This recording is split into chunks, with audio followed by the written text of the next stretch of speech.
The stars stretched endlessly before her, cold pinpricks of light against the infinite blackness of space.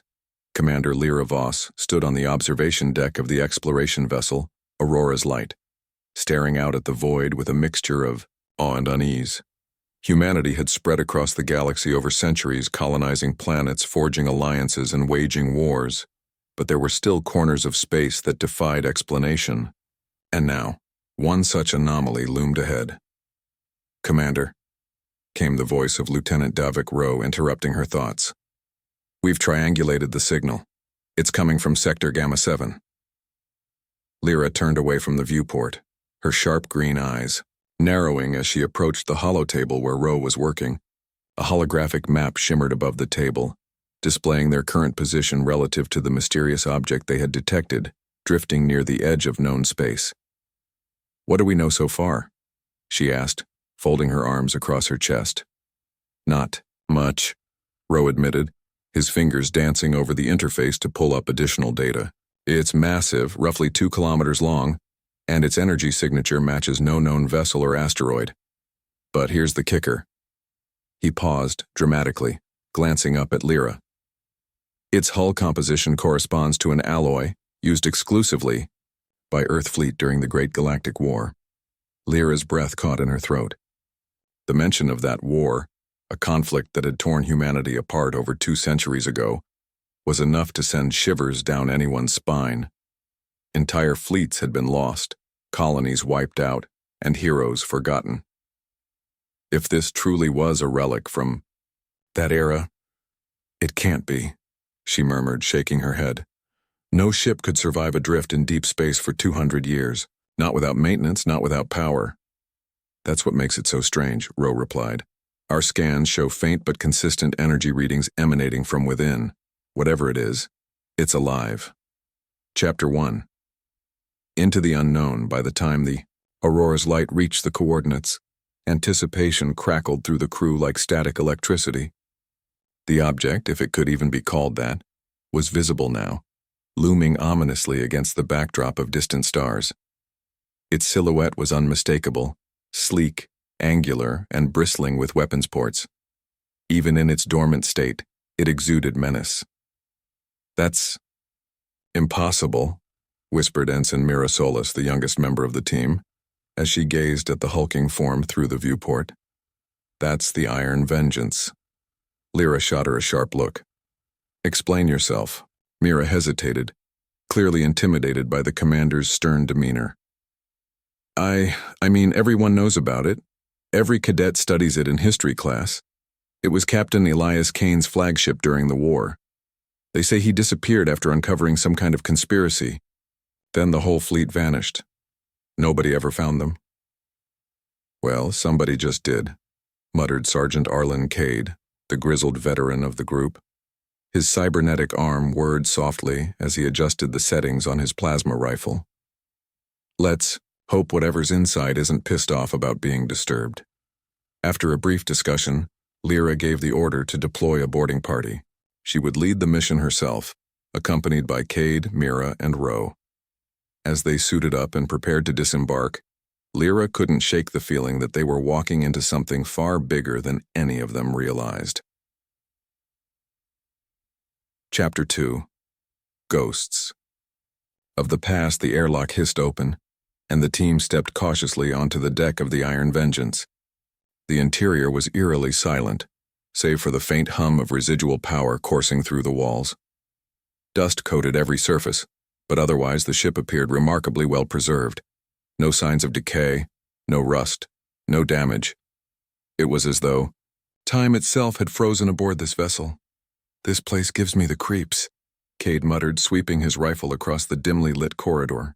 Emergency lights flickered sporadically, casting long shadows that danced along the bulkheads. "Stay focused," Lyra ordered, though she shared his unease. Something about this ship felt wrong, like it was watching them.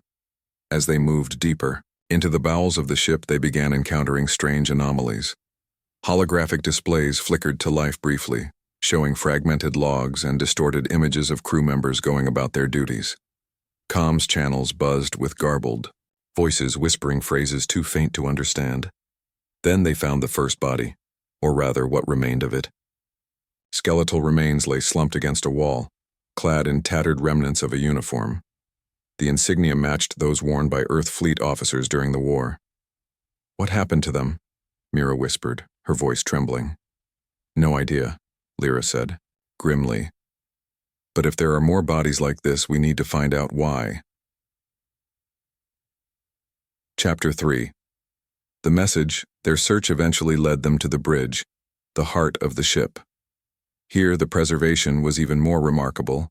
Consoles were intact, chairs neatly arranged, and the captain's chair sat untouched at the center of the room.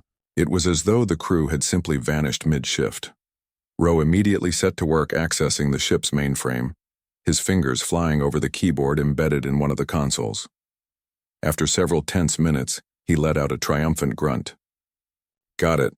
I'm pulling up archived logs."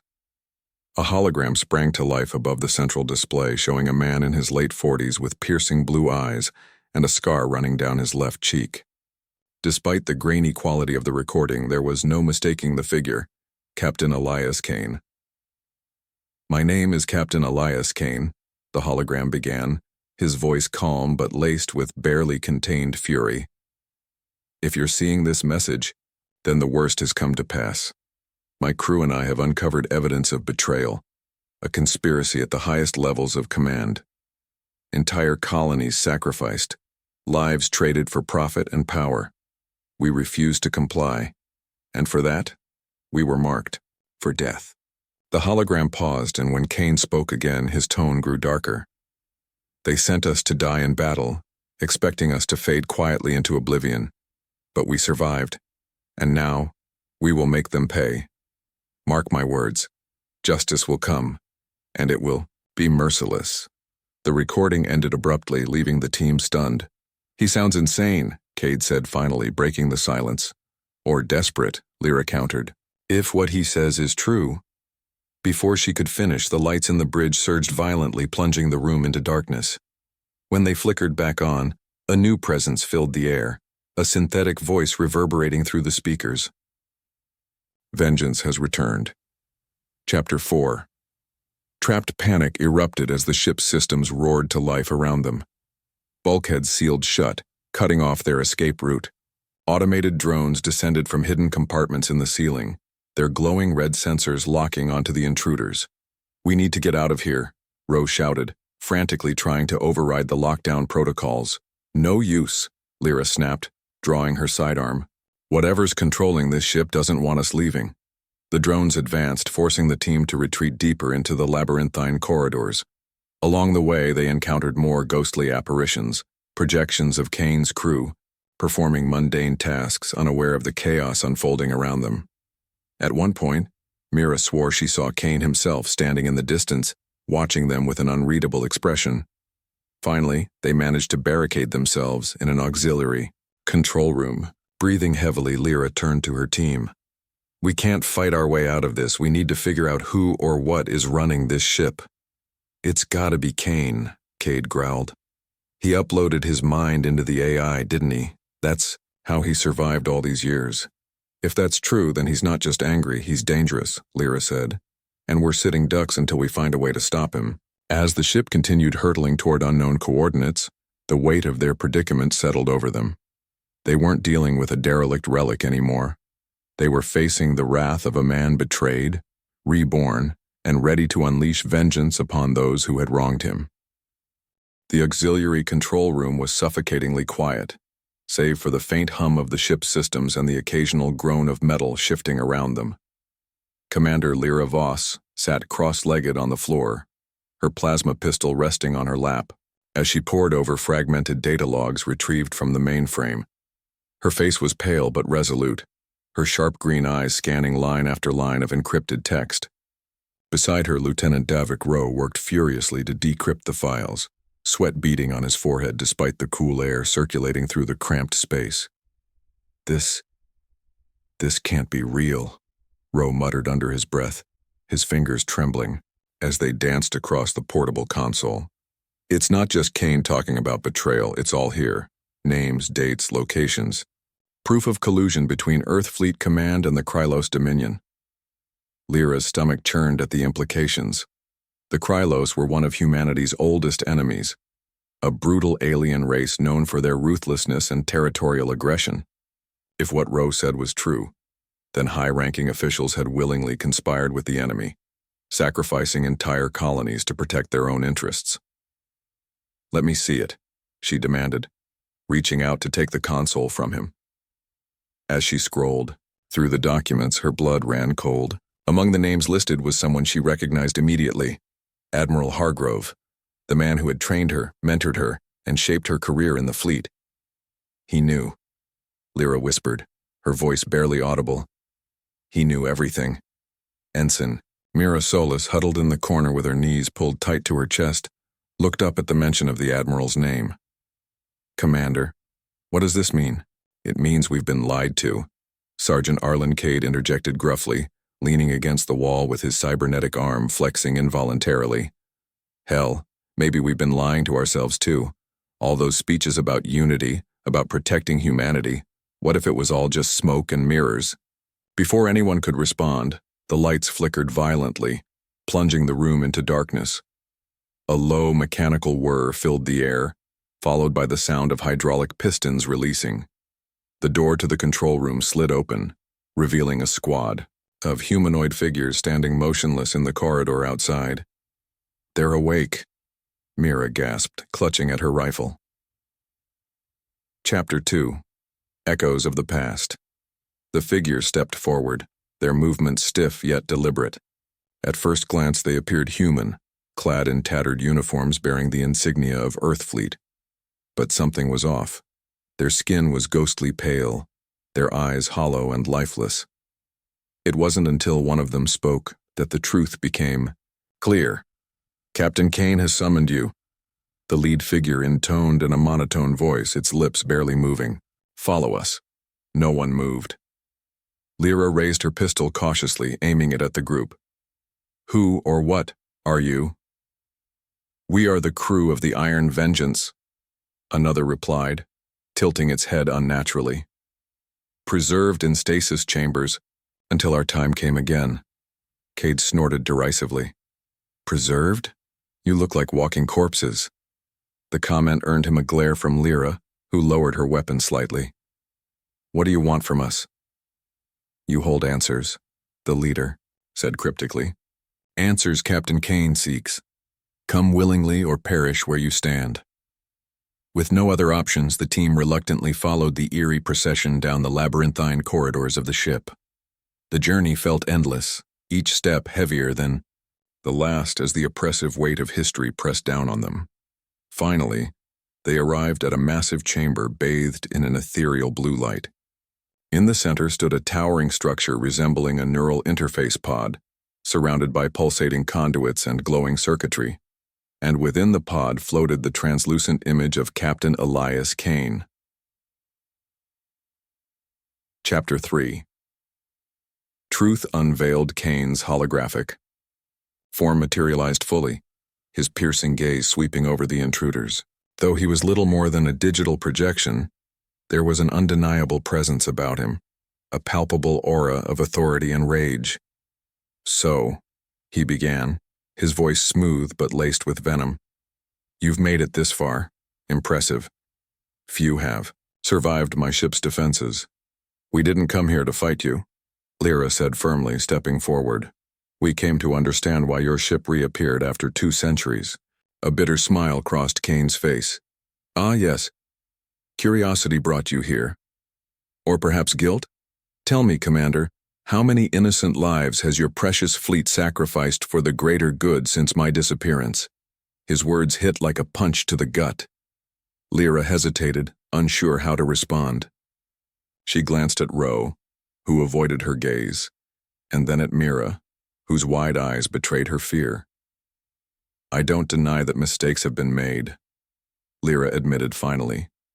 "But revenge won't fix anything. Whatever happened to you, whatever betrayal you suffered, it's over. Let it go." Kane laughed, a chilling sound that echoed throughout the chamber. "Let it go? You think I'm doing this for myself? No, Commander. I'm doing this for them. for the countless souls who died because of cowardice and greed, for the families torn apart by lies and corruption. As he spoke, holographic projections sprang to life around them, showing scenes of devastation. Burning cities, fleeing refugees, and fleets being ambushed by overwhelming forces. Each image corresponded to events documented in the logs they'd uncovered earlier. "This is what they did," Kane continued, his tone growing darker. "They sold us out to the Krylos, abandoned us to die, and covered it all up when the truth threatened to surface. And now, thanks to me, the truth will come out, in fire and blood." Chapter 4. The Ultimatum. Before Lyra could argue further, alarms blared throughout the ship, signaling a change in course. Kane's hologram flickered briefly before stabilizing, his expression grim but determined. "Our destination approaches," he announced. "An orbital station housing some of the highest-ranking traitors in Earth Fleet Command. They will answer for their crimes or face annihilation." "Wait!" Mira cried, stepping forward despite Cade's attempt to hold her back. "You can't just kill everyone there. There are innocent people aboard that station." "Innocent?" Kane sneered. "There is no such thing anymore. Not in a system built on lies and oppression. Justice demands accountability, Ensign. Are you prepared to stand in its way?" The question hung heavy in the air, unanswered. Lyra clenched her fists, her mind racing. She couldn't let Kane carry out his plan, but stopping him seemed impossible. He wasn't just a man. He was a god aboard his own creation, wielding power beyond comprehension. "What happens if we refuse to cooperate?" she asked, stalling for time. Kane regarded her silently for a moment before responding. "Then you'll die alongside them. The choice is yours." With that, his hologram vanished, leaving the team alone in the chamber. Outside, the stars blurred as the Iron Vengeance entered hyperspace, hurtling toward its target at unimaginable speeds. Chapter 5. Seeds of Doubt Back. In the relative safety of their makeshift shelter, tensions flared among the group. Cade paced angrily, muttering curses under his breath while Mira buried her face in her hands, overwhelmed by the enormity of the situation. Ro remained glued to his console, trying desperately to find a weakness in the ship's defenses. "We need to disable the AI core," Lyra said abruptly, cutting through the chaos. "If we can sever Kane's connection to the ship, we might be able to stop him." "And how exactly do you propose we do that?" Cade snapped. "Last I checked, we're outnumbered, outgunned, and trapped inside a homicidal warship." "We'll find a way," Lyra insisted, her voice firm despite the doubt gnawing at her insides. "But first we need to figure out why Kane chose the station specifically. Who's on it?" Ro hesitated before answering. "I ran a quick scan of the station's manifest, and there's someone you should know about." "Spit it out," Cade growled. "It's Admiral Hargrove," Ro said quietly. "He's scheduled to give a speech there tomorrow." Lyra froze, her heart sinking. Of course it would come to this. The man who had shaped her career, the man she had trusted implicitly, was directly tied to the conspiracy that had driven Kane to madness. Now she faced an impossible choice. Confront the truth about her mentor or risk countless lives to stop Kane's vengeance. As the Iron Vengeance drew closer to its destination, the weight of their mission, and the moral dilemmas it entailed, threatened to crush them all. The orbital station loomed ahead, a sprawling complex of interconnected modules orbiting a gas giant's upper atmosphere. Its sleek design and shimmering solar arrays reflected the light of a distant star, giving it an almost serene appearance. But that serenity shattered moments later when the Iron Vengeance emerged from hyperspace like a predator stalking its prey. Without warning, the warship unleashed its arsenal. Plasma cannons roared to life, firing beams of searing energy that tore through defensive satellites guarding the station. Fighter squadrons scrambled to intercept, their engines leaving fiery streaks across the void. But they were no match for the ancient behemoth. Missiles launched from the Vengeance's hull detonated entire formations in flashes of blinding light, scattering debris into the endless blackness. On board the station, panic erupted as alarms blared and emergency protocols initiated. Civilians and personnel alike scrambled for escape pods or fortified shelters, while military commanders frantically tried to coordinate a counterattack. Yet every attempt was met with devastating precision. The Iron Vengeance seemed to anticipate their movements before they could act. Commander Lyra Voss watched the carnage unfold from one of the observation decks aboard the warship, her fists clenched so tightly her knuckles turned white. She felt sick to her stomach, torn between admiration for the ship's power and horror at the destruction it wrought. Beside her, Lieutenant Davik Rowe worked feverishly on his console, attempting to track Admiral Hargrove's location within the chaos. "We're running out of time," Rowe muttered, his voice strained. "If we don't disable the AI soon, there won't be anything left to save." Sergeant Arlen Cade leaned against the bulkhead, his cybernetic arm twitching with barely contained frustration. "And how exactly do you plan to stop a machine that's been 2 centuries in the making? Last I checked, we're not exactly equipped for this kind of mission." Ensign Mira Solis sat silently nearby, her face pale and her hands trembling. She had seen too much already: the ghostly remnants of Kane's crew, the holographic projections of devastation, and now this massacre unfolding before her eyes. For all her training, nothing could have prepared her for this. Lyra took a deep breath, forcing herself to focus. "We'll find a way. We have to. If Kane gets his hands on Hargrove..." She didn't need to finish the sentence. They all knew what would happen next. Chapter 2. Into the heart of darkness, determined to end the bloodshed, the team devised a desperate plan to infiltrate the ship's core chamber, the neural interface pod where Kane's consciousness resided. It was a suicide mission. The path to the core was heavily guarded by automated defenses and Kane's reanimated crew members. But staying idle wasn't an option either. Armed with scavenged weapons and makeshift explosives, the group set out, navigating the labyrinthine corridors once more. The ship itself seemed alive, reacting to their presence with increasing hostility. Bulkheads sealed shut unexpectedly, forcing them to take alternate routes. Drones patrolled relentlessly, their red sensors locking onto any movement. "This place is rigged to kill us," Cade growled as he blasted apart another drone with his plasma rifle. "It's like the damn ship knows what we're planning." "It probably does," Rowe replied grimly, reloading his sidearm. "Kane has access to everything. Cameras, sensors, even our comms. He's watching us right now." As if on cue, Kane's voice echoed through the corridor. "You persist despite overwhelming odds. Admirable, but futile." "Shut up," Mira shouted back, surprising even herself with her outburst. "You think killing people will make things better? All you're doing is proving you're just as bad as them."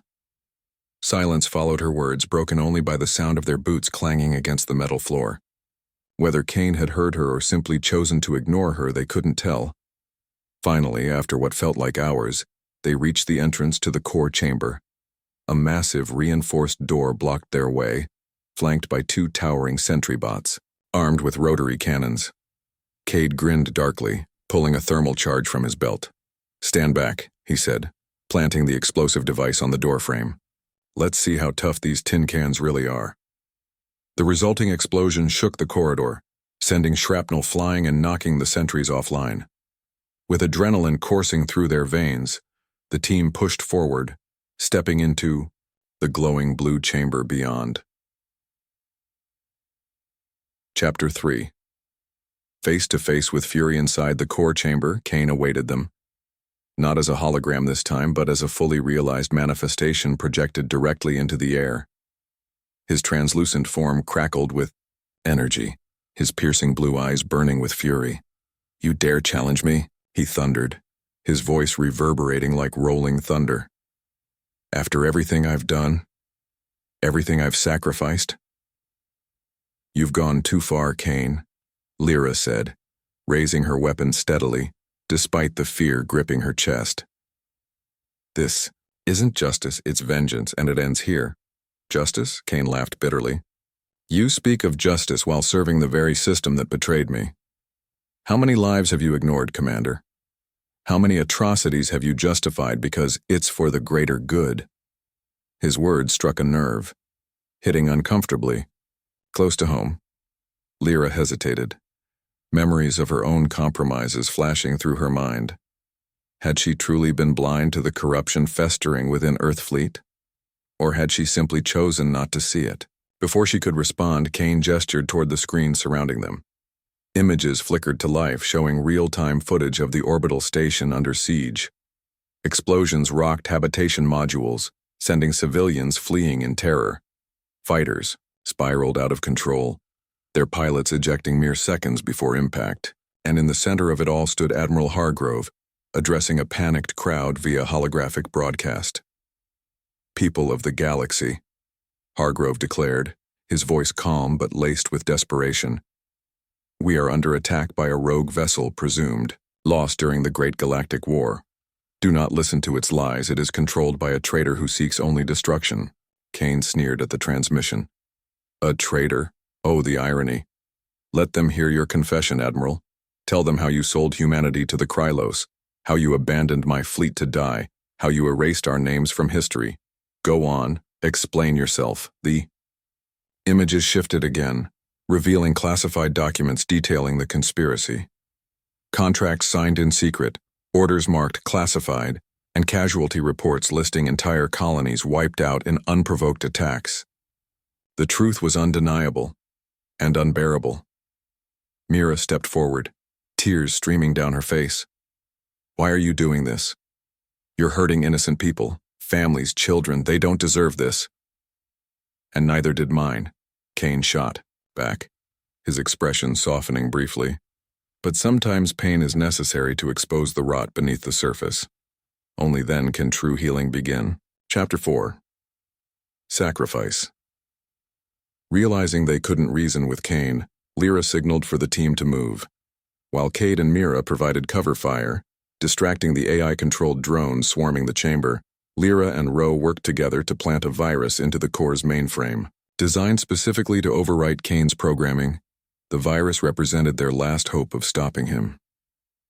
"Almost there," Ro whispered, sweat dripping from his brow as he input the final commands.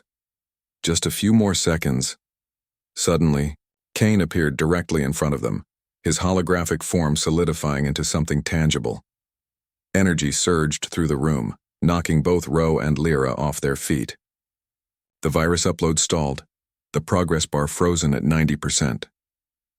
"You underestimate me," Kane said coldly, reaching out a hand that crackled with electricity. "I am eternal." With no other options, Lyra made a split-second decision. Grabbing a pulse grenade from her belt, she hurled it straight at Kane's projection. The resulting blast destabilized the core, causing the chamber to quake violently. Alarms screamed as the ship began shutting down around them. "Run!" Cade shouted, dragging Ro to his feet. Mira sprinted ahead, leading the way to the nearest escape pod bay. Lyra lingered behind for a moment, staring at Kane's fading form. Despite everything, she felt a pang of sympathy for the man, or whatever he had become. Betrayal had consumed him, turning him into something monstrous yet pitiable. "I'm sorry," she murmured, before turning and following her team. Chapter 5. Fallout. As the escape pod detached from the Iron Vengeance, the warship ignited in a spectacular explosion. The core overload triggered a chain reaction, tearing the vessel apart piece by piece. From afar, it looked like a dying star collapsing in on itself, a fitting end for a ship born of rage and vengeance. Back aboard the orbital station, survivors emerged cautiously from their shelters, surveying the wreckage left in the wake of the attack. Among them was Admiral Hargrove, his face pale but determined. He approached Lyra and her team as they disembarked from the rescue shuttle. "You stopped him," Hargrove said quietly, though his tone carried no trace of gratitude. "Thank you." Lyra stared at him, her jaw tightening. "Don't thank me. This isn't over, not by a long shot. You'll answer for what you've done, Admiral, every last one of you." Hargrove opened his mouth to protest, but the look in her eyes silenced him. Whatever trust remained between them had been irrevocably broken. As the survivors began the long process of rebuilding, Lyra gazed out at the stars, haunted by the knowledge that humanity's greatest enemy wasn't lurking in the depths of space. It was hiding within itself.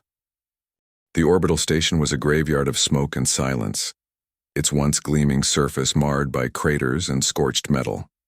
Emergency repair crews worked tirelessly to stabilize the damaged modules, while medical teams tended to the wounded and grieving. Despite the chaos, an eerie calm settled over the survivors, a shared understanding that they had narrowly escaped annihilation. Commander Lyra Voss stood on the observation deck, staring out at the remnants of the Iron Vengeance. The warship's destruction had left behind only drifting debris, glowing faintly in the light of the distant gas giant. It was hard to believe that such devastation could come from something so ancient. And yet, she understood.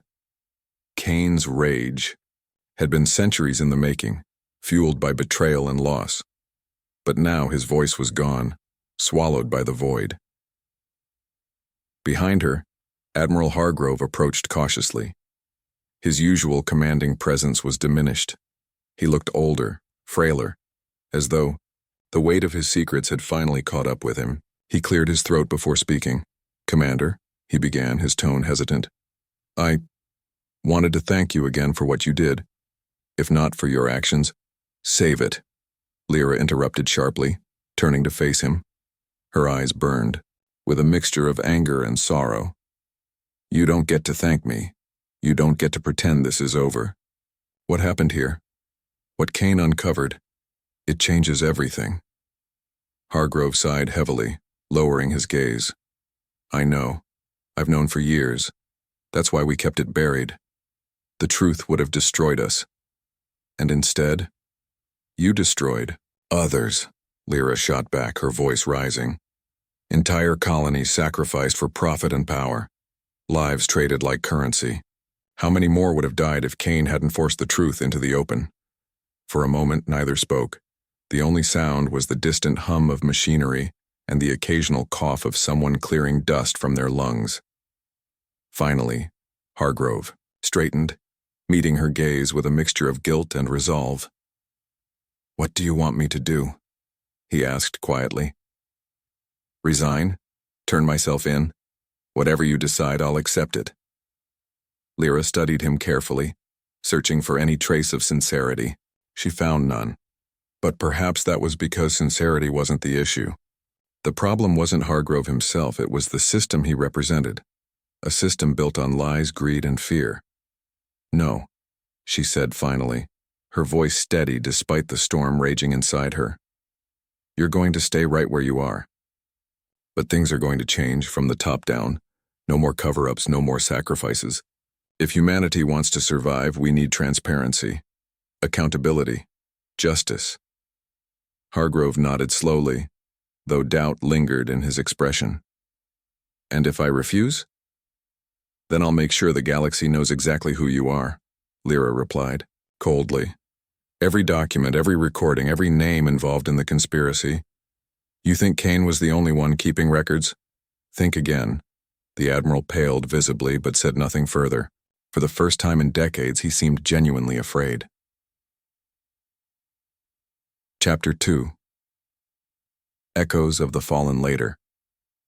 That evening, Lyra retreated to her quarters aboard the station, seeking solace in solitude.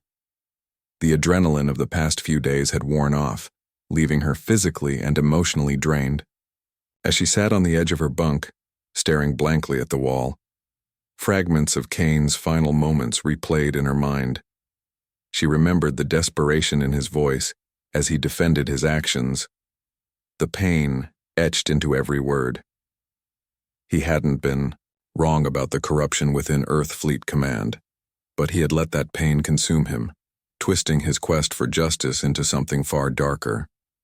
In the end, he became the very thing he sought to destroy. A soft knock at the door pulled her from her thoughts. Opening it, she found Ensign Mira Solis standing there, clutching a data tablet tightly to her chest. "Commander," Mira said hesitantly. "May I come in?" Lyra stepped aside, gesturing for her to enter. Once inside, Mira handed her the tablet, her hands trembling slightly. I thought you should see this," she explained. It's It's something Kane left behind. A message, maybe. I found it while reviewing the logs from the Vengeance's core. Curious, Lyra activated the tablet. A holographic projection sprang to life above the device, showing Kane seated in what appeared to be a private chamber aboard the ship. Unlike the fiery, vengeful figure they had encountered earlier, this version of Kane seemed almost human, tired, reflective, even remorseful.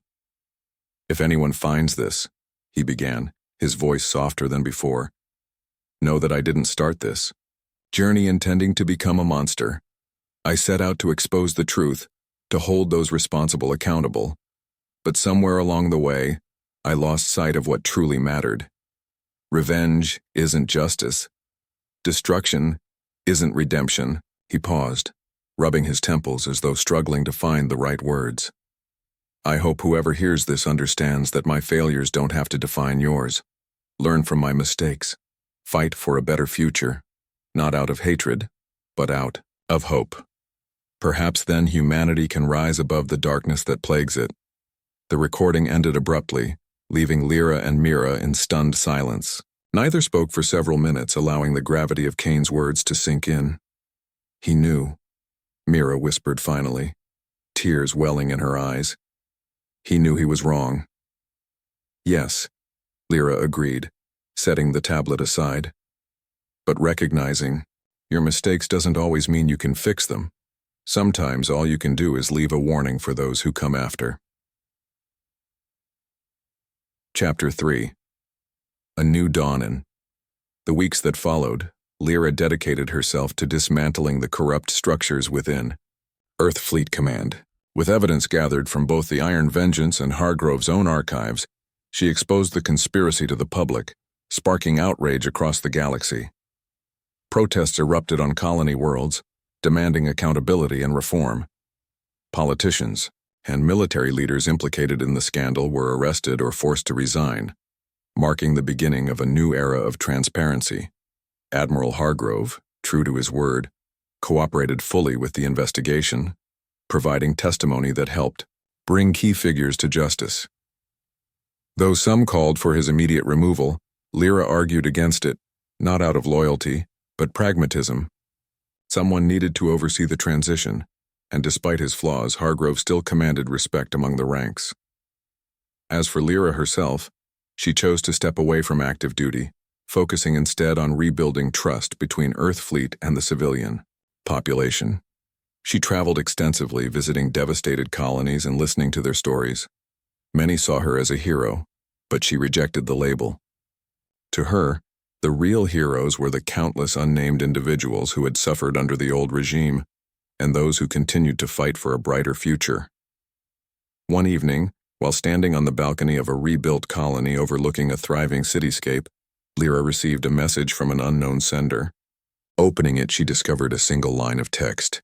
"Perhaps there is hope, after all."